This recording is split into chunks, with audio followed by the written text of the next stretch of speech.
the difficulty we have in explaining things to parents is, of course, there isn't one standard model. So it's unlike in a school where a person could say, well, they'll be taught this amount of maths on that day of the week, or this amount of English, and this amount, and this is the curriculum, and this is, because we can't say any of that, because we go, well, each person is different, they're doing different things. So if you take, there's the film about us, so that's probably an easy one to pick individuals from the film, because some people can go and have a look at, there's a real person, Rupert on the film. When he came to us, his mum was saying, well, he doesn't seem to have a focus on things. He's a nice boy, and he's sort of, nice and sweet. And he says on the film, he was in the middle in the class. He wasn't at the bottom, he wasn't at the top. He was a kind of average student. But I think Mum recognised something, maybe, I don't know. And he certainly recognised that there was maybe something else to life than just ploughing on in the middle. And he'd been making this computer game, which was really quite interesting, I thought, and I saw what he was doing, and I thought it was quite creative aesthetically. I don't know much about games, I don't play computer games, but I could see on the screen that he created a very interesting scene, a kind of Twilight scene that was really... and so I started to say, well, there's something about this, and would he like to look at that, and maybe he'd like to go to college. So we went on City College website and looked at the computer design courses, and there's computer game making, and he was suddenly going, wow. He said, there's a video there, and he said, oh yes, I know that piece of software, yeah, I know that. And he suddenly realised that you could actually go to college and do what he was interested in, because he never thought he could do that. I mean, at school I didn't tell him that he could do this. So then we got in touch with a company that makes games, and the guy came along and talked with Rupert and said, this is good, he's really doing a quite good job on. He was using Game Maker as a software, and we brought in the software for Game Maker Pro later on, so he could do more with it. And that, yes, there's real possibilities, and could tell him about a career in the games business. And then we work with the University of Sussex, and their master students have to do projects.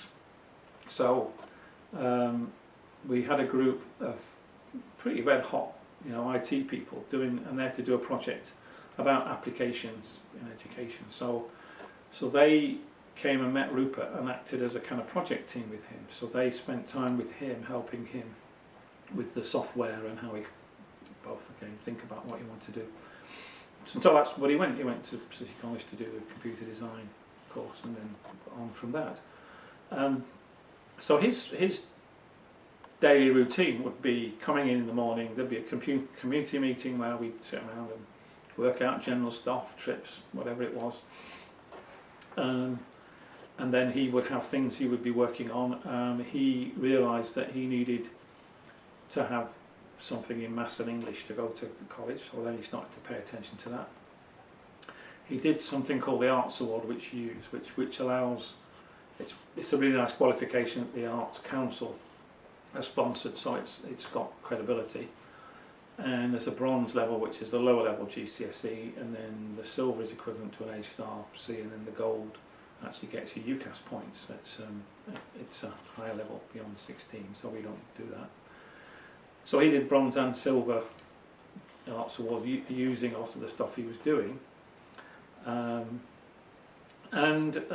he did do 2 GCSEs. He was supposed to get 4. So he had a portfolio, an Arts Award, and if I remember rightly, he got like a C and a D. Something like that. But they took him because he was clearly able and got a good portfolio. And he would do other things. So you see him on the film sitting and talking with Sam about termites, I think. So a lot of the learning goes on in that way, where there's just students talking to each other about things and sharing what they're doing. So on the film you again see that coming out. And there was a student who had been told that they weren't any good at music who came to you. Yeah, we had a student who was on the very first programme, very first intake, who had tried to learn the cello, I believe, and was told he clearly wasn't up to it. But music tutor, she was talking to him, and he clearly was interested in music. And he had a guitar, so she said, well, do you want to, you could learn some chords, okay. And then she showed him some stuff on YouTube, because this is another example of how you can learn, is that you can go on YouTube and there are ways in which you can know how to tune instruments, and shows you chords and stuff. I mean, all sorts of stuff out there for music. It's brilliant. I didn't realise this because I'm not a musician. So by the end of the year he was playing 5 instruments, and has gone on to do a music degree. But he did some maths and English, and he did biology, I remember, and we did the biology experiments in the kitchen, because that was a coursework which has now changed, and I worked with him on his biology experiments. I think other things, I mean, he contributed a lot in the community, having struggled initially to understand what this was all about. And he did say it took him months before he really got on top of it. But I mean, by the end of when he left, I mean, he was organising things within the group. They organised a treasure hunt in the local park, and organising trips which other students went on. So he would take the lead of all the things. From being kind of, when he came, somewhat rebellious, not really knowing what he wanted to do, and I suppose reacting against that kind of negative feedback that he'd had about he wasn't good at music, and yet he was interested in music. And I think at school he hadn't been seen to be very successful in things.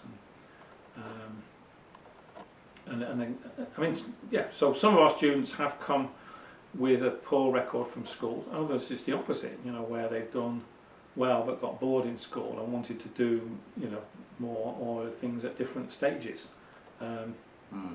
So we had a girl do a maths GCSE age 12, because that's what she and her father decided on, and boy who wanted to do Latin GCSE at age 12. I mean, it's why not? It's which is one of the other things that. So you will find students doing different qualifications at different ages. Not all at the end of year 11. We have a student at the moment who have missed a lot of school, so they're staying on, sort of repeating year 11 in order to do GCSEs. Because also we know that all the research evidence is that summer-born children are likely to drop at least a grade in their GCSEs, because they're born in the summer, because they're taking it 15 plus, not 16 plus, when they take their GCSEs if they're taking the summer. So why not take it the year after?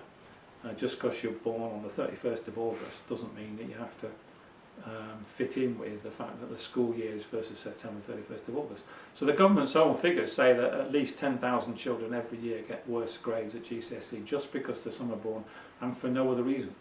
And the terrifying thing is that both teachers and parents underestimate the abilities of summer born children. So it's not just the teachers, parents themselves will tend to think that a child born in the summer is not so bright as one born in the winter.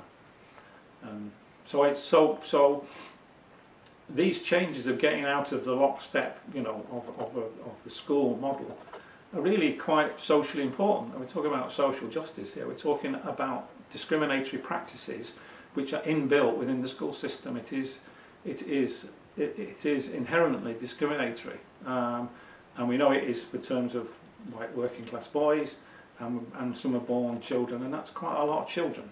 Who are discriminated against in school because of the structure of the school year and because of the controls that schools exhibit on people.